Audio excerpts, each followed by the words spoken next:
ating video, may marerekomenda akong bagong manhwa at sigurado akong magugustuhan nyo ito. Nakikisuyo na rin ako sa inyo at sana ay masuportahan natin ito. Tara simulan na ang intro. Kahit si Fang Yi, nakatayo sa harap ng buong paaralan, hayagang iniwan ng pinakasikat na babae sa campus. Lahat ay naghihintay na siya'y umiyak, magmakaawa. Pero hindi. Bahagya lang siyang kumindat at nagsabing, "Sige." Ubod ng lamig na parang yellow. Dahil ang mga drama sa high school ay walang saysay kung minsan ka nang namatay sa dulo ng mundo. Siya ay isang battle-hardened survivor. Itinapon pabalik sa nakaraan mula sa isang bangungot na kinabukasan. Isang hinaharap kung saan nilamon ng halimaw ang mundo at ang mga syudad ay naging abo. Doon siya namatay, walang magawa, puno ng galit.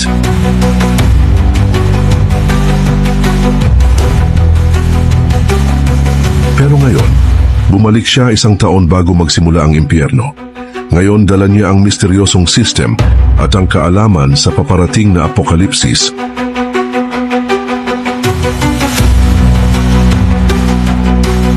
Hindi siya bumalik para muling mabuhay. Bumalik siya para agawin ang apokalipsis.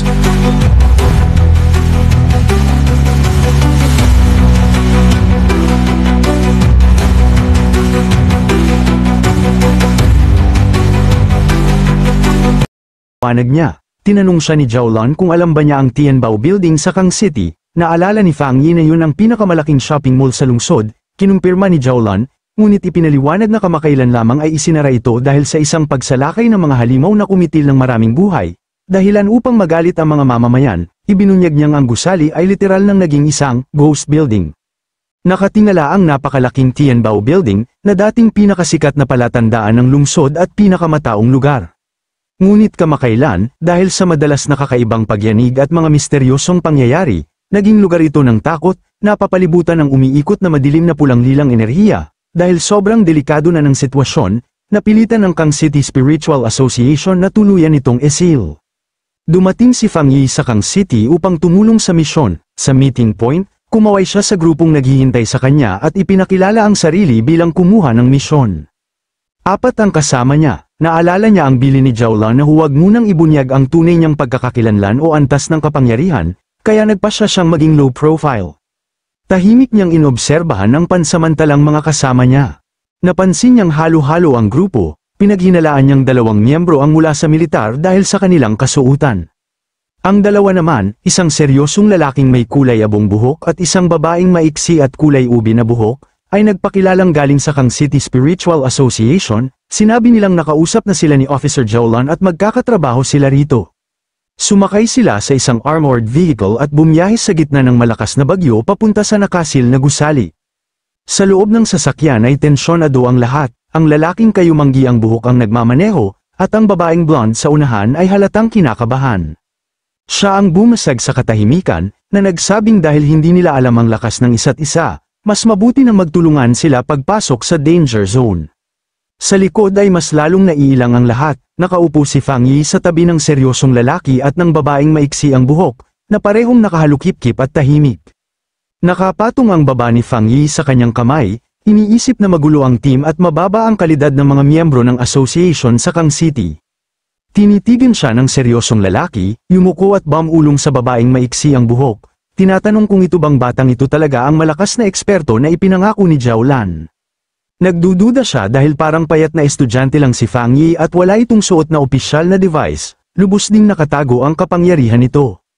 Ngunit ang babaeng maiksi ang buhok ay nakatingin kay Fang Yi na parang nabigla, pumasok sa isip niya ang mga bali-balitang tungkol sa isang maalamat na figura na nababalutan ng apoy, naisip niya kung maaaring ang estudyanteng ito ang Sealer, ang maladyos na nilalang na mag-isa ang pumihil sa isang natural na sakuna, ngunit dahil sa kabataan ni Fang Yi, hindi siya makapaniwala kaagad. Gayunpaman, habang mas tinititigan niya, mas malinaw ang koneksyon, tugma ang bata sa paglalarawan ng maalamat na figura na may 3 bihirang mataas na antas ng kapangyarihan at nagsil sa hari ng mga anomalya, halos sigurado na siya nga ang Sealer. Samantala, sa opisina ng Star God War Zone, tumunog ang telepono. Sinagot ni Jiaolan at nakatanggap ng masamang balita. Tuluyan nang bumagsak ang Tianbao Building, iniulat ng nasa kabilang linya na nawala na ang contact sa lahat ng nasa loob. Tumaas ang anomaly level sa 12,000, at may 53 kumpirmadong patay. Napabuntong hininga si Zhao Lan na pagtatanto na mas mabilis lumalala ang sitwasyon kaysa inaasahan. Ngunit tiniyak niya sa kanyang kausap na magiging ligtas si Fang Yi, ang taong ipinadala niya. Matatag niyang tinapos ang tawag, sinasabing sa simula pa lang ay nakatalaga na yun sa kanila kaya hindi na dapat questionin pa. Balik sa Kang City, napapalibutan ng Tianbao Building ng nakakatakot na umiikot na pulang itim na enerhiya. Pagdating ng armored vehicle, bumaba ang grupo sa gitna ng mabigat at hindi natural na ulan na parang dugo. Inobserbahan ni Fang Yi ang paligid ng seryoso, na pagtatanto niyang malala ang sitwasyon at mas malakas ang mga nilalang sa loob kaysa sa mga nakalaban niya noon. Tiningnan nila ang napakalaking skyscraper, ang labas ay puno ng madidilim na mantsa. Tinuro yun ni Fang Yi at napansin ng grupo na ang buong gilid ng gusali ay balot ng dambuhalang bahid ng dugo. Sinabi ng babaeng maiksi ang buhok na may 40 palapag ang gusali at ito ang pinakamataas sa buong lungsod. Dahil marami ang lumilikas, masikip ang loob kaya mahirap ang paggalaw. Naunawaan ni Fang Yi na may ilan pa ring hindi nakipagtulungan bago ang lockdown, kaya maraming sibilyan ang natrap sa loob. Tinanong niya kung may paraan para makontak ang mga tao sa loob, sagot ng kayumangging nagmamaneho, imposible. Wala nang balita mula nang magsimula ang anomaly, ibinunyag niyang tumulong siya noong ikalawang araw ng lockdown. Naalala niya na parang naging dead zone ang gusali, mukhang tumanda ng ilang dekada sa ilang saglit. Ikinwento niya ang takot nang makita ang mga putol-putol na bahagi ng katawan na nahuhulog mula sa bintana at kinakain ng mga halimaw. Sa loob lamang ng isang linggo, mas dumilim at bumigat ang aura ng gusali. Pagkarinig nito, tiningnan sila ni Fang Yi ng matalim, kinwestiyon niya kung paano nila tinataya ang 53 na patay gayong wala silang kontak sa loob, ibig sabihin, hula lamang yun base sa mga putol na katawan na nakuha nila. Malamig niyang pinagsabihan ng Kang City Spiritual Association na masyado silang kampante, pinawisan ng driver at nauutal na sinabing wala silang ibang nagawa. Iniisip ni Fang Yi ang malagim na katotohanan, na pagtatanto niya na ang bilang ng mga namatay na ibinigay ng association ay malamang mas mababa kaysa sa tunay na nangyari. Para sa karaniwang tao, ang isang anomaly ay parang katapusan ng mundo, sa isang saradong lugar, para silang mga tupa na naghihintay katayin, walang paraan para makatakas. Nagpasya siyang huwag nang mag-aksaya ng oras, inutusan niya ang grupo na agad pumasok sa gusali, ipinaliwanag niya na may mga anomalya na lumalakas habang kumakain ng tao, kaya mas mataas na bilang ng patay ay nangangahulugang mas malalakas na halimaw sa loob. Ngunit agad na hinarang ang kanyang pamumuno. Hinawakan siya sa balikat ng seryosong lalaking may kulay abong buhok upang pigilan siya, kahit kinikilala ng lalaki ang utos ng militar na sundin si Fang Yi, iginiit nitong dapat munang ipaliwanag ni Fang Yi ang kanyang plano bago sila sumugod. Tumitig si Fang Yi sa kanya ng malamig, tinanong niya kung anong plano pa ang dapat pag-usapan kung wala naman silang alam sa tunay na nangyayari sa loob, giit niya, kailangan nilang pumasok upang mag-imbestiga muna. Hindi kontento ang lalaking kulay abong buhok. Giit niya na lahat sila ay may karanasan na sa anomalies, at bilang commander, dapat alam man lang ni Fang Yi ang kakayahan nila. Sinimulan pa niyang punahin si Fang Yi, hindi pa raw ito opisyal na miyembro ng organisasyon at wala pang formal na training. Naputol ang pagtatalo ng magalit ang babaeng maiksi at kulay ube na buhok. Dumaan siya sa pagitan nila at sinaway ang lalaking kulay abong buhok, sinasabing manahimik ito dahil nauubos ang oras nila. Paalala niya, si Fang Yi ang kumuha ng misyon dahil si Officer Zhao Lan mismo ang nagrekomenda sa kanya. Ibig sabihin, ang pagdududa kay Fang Yi ay pagdududa rin sa isang mataas na opisyal. Tahimik na nanood si Fang Yi, iniisip na ang pag-aaway sa sarili ay ang pinakamasamang gawin bago ang isang misyon. Hindi na siya nakipagtalo pa, tinalikuran niya sila at naglakad papasok sa madilim na entrada, malamig na sinabing kung ayaw nilang pumasok, maaari silang maiwan, agad sumunod ang grupo, pati ang mga nag-aalangan. Pagpasok nila sa Tianbao Building, tumambad ang wasak at nakakatakot na loob, nagkadurog-durog ang mga sasakyan at nagkalat ang basura. Ngunit napansin ng babaeng blonde ang kakaiba, kahit wasak ang paligid, walang kahit anong tunog. Biglang may maitim na anino na bumagsak mula sa mataas na kisame. Nakaramdam ng kakaiba ang seryosong lalaking kulay abong buhok at napatingala ng naguguluhan, ngunit bago pa siya makakilos, isang nakakatakot na halimaw na may berdeng mata ang sumugod mula sa dilim, sumisigaw habang ina-ambush siya. Kumilos agad si Fang Yi at kumislap ang kanyang mata, ipinatawag niya ang kanyang espada na agad nagliyab ng matindi. Isang malakas na pag-ikot ng espada ang nagpadala ng napakalaking alon ng apoy sa bumababang halimaw. Ang kanyang ekspresyon ay malamig at nakapukus sa kalaban. Wala nang laban ng nilalang, sa isang iglap, napira-piraso ito ng maliwanag na kidlat ng espada. Matatag na tumayo si Fang Yi, nakaporma habang nagliliyab ang kanyang espada, at ang halimaw sa harapan niya ay ganap ng nawasak. Halos hindi makapaniwala ang seryosong lalaki at ang babaeng mahabang buhok, napatitig sila, hindi matanggap na tapos agad ang laban bago pa man tuluyang magsimula. Nakatitig ang babae, nanlaki ang mata, sa maliwanag na espada ng apoy sa kamay ni Fang Yi, nagtataka siya kung saan nanggaling ang ganoong kalakas na sandata. Hindi pinansin ni Fang Yi ang pagkabigla nila, lumuhad siya at sinuri ang mga labi ng halimaw. Kumuha siya ng piraso, tumayo, at pinag-aralan ito, napansin niyang parang pinaghalo ang ibon at butiki ang nilalang, matapos suriin, malungkot niyang sinabi na base sa tindi ng mutisayon, marami na itong nakain na tao. Lumapit ang babaeng kulay ube na buhok at napangiwisan na tuklasan. Nakilala niya ang bangkay ng halimaw, isang A-dagdag grade anomaly, nanindig ang balahibo ng grupo, ang nilalang na karaniwang nangangailangan ng buong elite team para mapatay, ay tinapos lang ni Fang Yi sa isang iglap. Habang nawawala ang usok mula sa bangkay, napatigil ang babae at ang lalaking kulay abong buhok sa pagkabigla, napagtanto ng babae na mas malakas pa si Fang Yi kaysa sa isang one-star spirit creation realm, napahinga ng malalim ang lalaking kulay abong buhok, napagtanto niya na kayang-kaya siyang patayin ni Fang Yi. Lumingon si Fang Yi na may biglang tumawag sa kanya, aminado ang lalaking kayumanggi ang buhok na mali siya, hindi niya inasahang ang batang ito pala ang legendary sealer, akala niya matandang eksperto ito na hindi kailanman binibitawan ang espada. Tinalikuran sila ni Fang Yi, hawak pa rin ang nagliliyab na espada, ipinaliwanag niya na matapos siyang umangat sa antas, pinagsama niya ang kapangyarihang espiritual at espada, at ginawa itong spirit weapon na kaya niyang likhain at kontrolin kahit kailan, sabi niya, hindi siya nag-iisa sa ganitong kakayahan. Nawala na ang pagdududa ng team, napalitan ng tiwala at takot, kaya inutusan sila ni Fang Yi na magmadali, sinabi ng babaeng kulay ube na buhok na nakahinga siya ng maluwag dahil kakampi nila si Fang Yi, habang sumusunod sila sa kanya papasok sa mas madilim na bahagi ng gusali, lumikha si Fang Yi ng bola ng apoy upang magsilbing ilaw, at ginamit itong parang sulo habang tinatahak ang makitid at madilim na pasilyo. Dumating sila sa hagdang basang-basa ng dugo, pagtingin ni Fang Yi, napagtanto niyang mas malala pa ang sitwasyon kaysa sa iniulat, base sa dami ng dugo, tinatansya niyang hindi lang 53, kundi hindi bababa sa 500 ang patay. Biglang tumilim ang ekspresyon ni Fang Yi, dahil may naramdaman siyang kakaiba.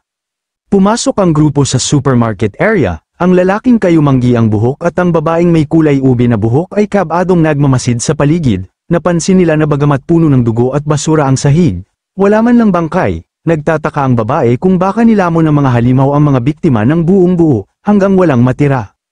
Hindi nila alam, isang nakakatakot na shadow monster na may kumikislap na berdeng mga mata ang naghahanda na para umatake sa mula sa dilim.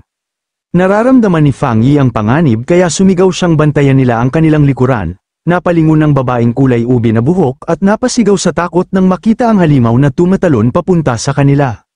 Mabilis na kumilos si Fang Yi, inihagis ang kanyang nagliliyab na fireball, dumaan sa pagitan ng kanyang mga kasama. Tinamaan ito ang halimaw sa ere, napugutan ang ulo sa isang iglap na may sabog ng itim na dugo at apoy. Habang bumabagsak ang nasusunog na katawan ng halimaw, nauutal sa takot ang lalaking kayumanggi ang buhok, na pagtatantong may isa pang halimaw na nakatago sa tabi nila nang hindi nila namamalayan. Kalma lang na nakatayo si Fang Yi sa gitna ng apoy, tiningnan niya ang kanyang mga kasama ng seryoso at tinanong kung talaga bang hindi nila naramdaman ang kakaiba kanina, ipinapakita ang malaking agwat ng kanilang kakayahan kumpara sa kanya.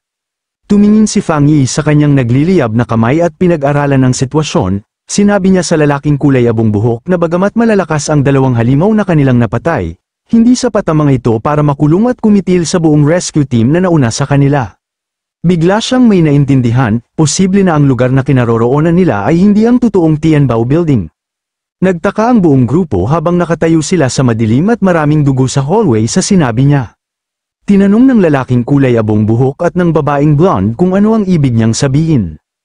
Ipinaliwanag ni Fang Yi na kahit puno ng dugo ang pasilyo, mali ang amoy nito. Matapang ang amoy ng dark attribute at ng mga halimaw, pero walang amoy ng nabubulok na bangkay. Inisip niya na kailangan niyang subukan ang kanyang hinala. Kinabahan ng babaeng kulay ube na buhok habang naghahanda si Fang Yi na gumamit ng isang malakas na teknik. Sumang-ayon siya sa punto ni Fang Yi, talagang parang hungkag ang lugar, na para bang walang anumang buhay na naroon. Hinulaan ni Fang Yi na ang lugar na ito ay isang kopya lamang, isang hungkag na ilusyon na ginawa ng halimaw. Itinaas niya ang kamay at nagpalabas ng dambuhalang bugso ng kulay ubang enerhiya. Sabi niya, kung tama siya, ginawang empty shell ang lugar na ito. Lumilikha siya ng higanteng bilog ng itim na enerhiya, ang Limitless Dark World, na ikinagulat ng mga kasama niya dahil kilala nila ito bilang Dark Attribute. Lumabas ang system window, kinukumpirma ang hinala niya, natukoy nito ang kaparehong Dark Attribute na tinatawag na Inner Dark World, at tinanong kung gusto niyang makita ang data. Ipinaliwanag ng system na ang Inner Dark World ay isang espasyo na nilikha sa pamamagitan ng paghahati sa Dark Attribute, isang pugad na umuubos sa tunay na espasyo. Upang makapasok sa totoong Inner Dark World, kailangan mahanap ang pintong lumilikha nito.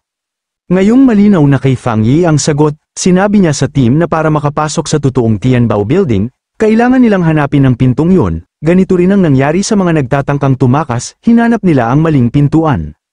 Ipinaliwanag niya na dahil naapektuhan ng Dark Attribute ang mga tao sa loob, nagkaroon sila ng hallucinations, ang mga bintana ay napagkamala nilang daan palabas. Habang kinokontrol ang Dark Energy, sinabi ni Fang Yi na ito ang dahilan kung bakit namatay ang mga taong tumalon sa mga bintana, nilinlang sila hanggang kamatayan. Nang inib sa takot ang babaeng kulay ube na buhok, napagtanto niyang naloko hanggang mamatay ang mga biktima, tinanong niya si Fang Yi kung ang susunod nilang gagawin ay hanapin ang pintuan. Biglang sumama ang sitwasyon, nagbabala ang system ni Fang Yi na ang Inner Dark World mismo ay naakit sa kanya at lumitaw na ng buo. Nagulat si Fang Yi sa biglaan nitong pagdating, kasabay ng isang higanteng pagsabog ng kulay ube na enerhiya mula sa itaas, na halos durugin ng buong grupo, napahawak sila sa kanilang ulo sa matinding sakit, sumisigaw sila na ibigay na ang kanilang spiritual defenses, nagliwanag ang mga mata ni Fang Yi, isa pula, isa ginto, habang tinititigan ng nagbabantang enerhiya. Agad siyang lumikha ng isang protection, isang napakalakas na gintong dome barrier, na pumihil sa pagdurog ng kaaway.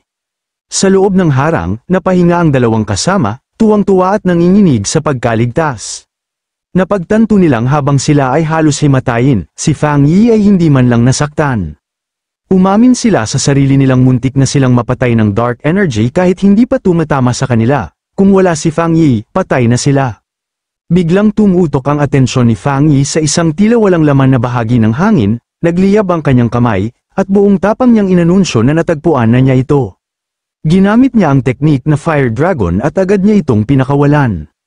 Pagkatapos inilabas niya ang kanyang espada, at malakas na pinaghampas ang walang laman na espasyo, habang sumisigaw na dito ang pasukan.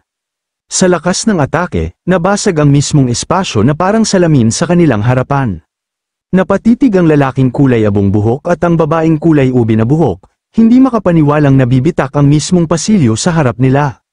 Napatingin si Fang Yi sa nawasak na espasyo, seryoso ang ekspresyon. Sa likod ng nabasag na ilusyon, lumitaw ang isang higanteng nakakatakot na tarangkahan na umiikot ang berdeng usok, ang tunay na pasukan sa Inner Dark World. Nangunguna si Fang Yi, nagliliyab ang espada bilang ilaw, at inutusan niya ang lahat na sumunod sa kanya sa malapit.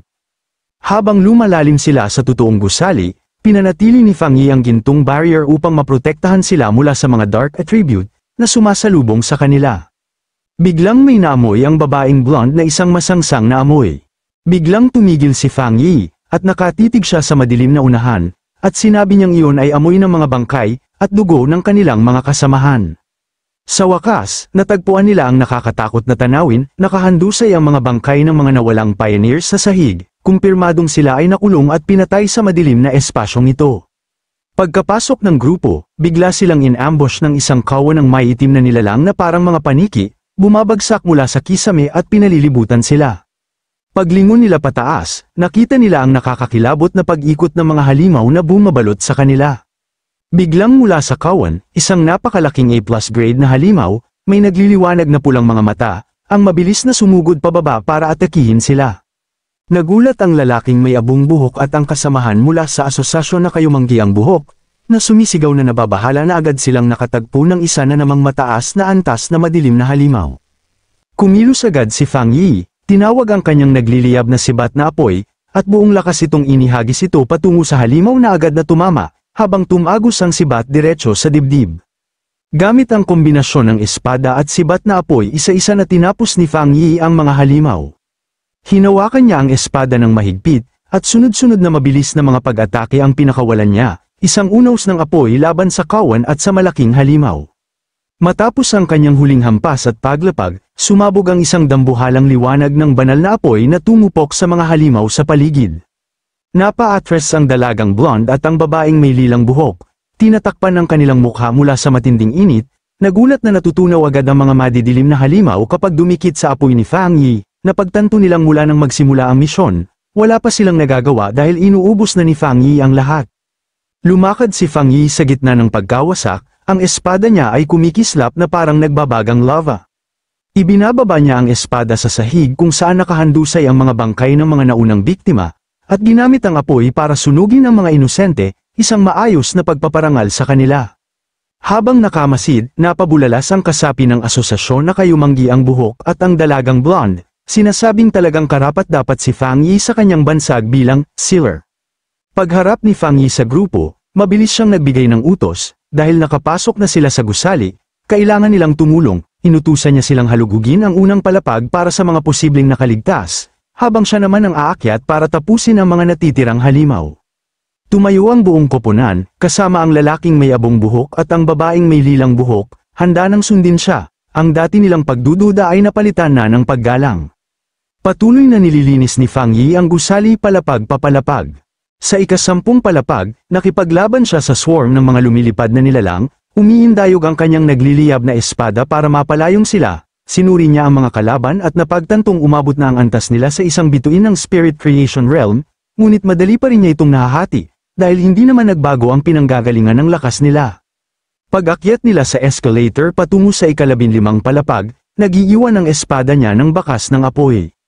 Mas mabigat ang hangin doon, nagreklamo ang dalagang blonde na pumapasok na ang malamig na madilim na enerhiya kahit mayroon siyang barrier, lalo na nang makita nila ang pasilyong puno ng mga bangkay. Napansin ng lalaking may abong buhok na may kakaiba sa mga bangkay, may gumagalaw sa loob nito. Binalaan niya ang grupo, naglalabas ito ng corrosive na likido at huwag silang hihinga. May tumulong patak ng likido sa sahig, at biglang umangat mula sa anino ang isang dambuhalang matulis na halimaw sa likod ni Fang Yi at ng kasapi ng asosasyon. Nagpakita ang halimaw, isang nakakatakot na nilalang na may napakaraming mata na may matutulis na ngipin, habang nakatutok pababa sa kanila. Umungol ito at pinakawalan ng sunod-sunod na energy spikes. Sa halip na matakot, ngumiti si Fang Yi, sinasabing ngayon palang nagsisimula ang totoong laban. Pinaikot niya ng mabilis ang espada, lumilikha ng apoy na nagiging kalasag laban sa mga spike. Bumaba ang halimaw para direktang umatake, ngunit handa si Fang Yi, napagtanto niyang sinusubukang magpatagal ang halimaw para maka-evolve pa, inihagis niya ang espada ng buong lakas. Nagulat ang halimaw at sumabog sa matinding apoy.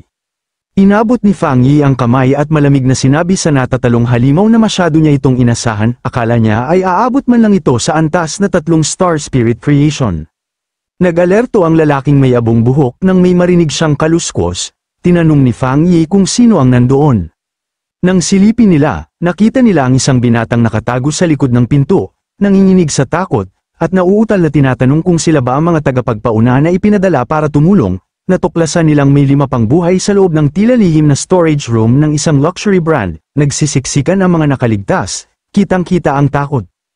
Napagtanto ni Fang Yi na dito sila nagtago para makaligtas, ngumiti siya ng banayad upang pakalmayan sila at sinabi niyang ligtas na sila ngayon, at nandito sila para iligtas sila. Lumapit ang kasapi ng asosasyon na kayumanggi ang buhok, may magiliw na ngiti, at ipinakilala ang grupo bilang Kang City Spirit Association, sinabi niyang napatay na ang mga halimaw at dapat na silang lumabas. Napatitig ang batang lalaki sa kanya, hindi makapaniwala, nauutal habang nagugulat na tinatanong kung totoo bang pinatay niya ang lahat ng nakakatakot na halimaw ng isang iglap lang. Samantala, sa labas ng Tianbao Building, pinapanood ng monitoring team ang sitwasyon, nababalot ng pulang, nakakatakot na enerhiya ang gusali, ngunit umaasa ang mga tagamasid dahil iba ngayon ang resulta. Tinutunto nila ang espiritual na enerhiya ni Fang Yi, nakikita ang apoy ng kanyang spirit weapon sa bawat palapag, biglang sumigaw ang isang analyst, nasa ika-40 palapag na ang pinakahuling reading nila, kaya nagulat ang analysts, iniulat niya na linis ni Fang Yi ang buong Tianbao Building mula ibaba hanggang itaas sa loob lang ng 9 minuto at 56 na segundo, alam nilang yayanig ang balita sa buong Pioneer Circle ng Kang City. Ngunit naputol ang pagdiriwang nang biglang tumunog ang pulang alarma, Nagbabala ang monitor na hindi pa tapos, nakakita sila ng S-class monster eruption sa pinakataas na palapag. Sa mismong tuktok, nakatayo si Fang Yi sa gitna ng guho, nakatingala ng seryoso, natagpuan na niya ang pangunahing target, nakatayo sa ibabaw niya ang isang napakalaking nilalang na parang kalansay na may nagliliwanag na berdeng enerhiya at may itim na balahibo. Kinilala ni Fang Yi ang nakakatakot na halimaw, ang anomalya, ang hari ng locust yung ito, ang Bone Bird.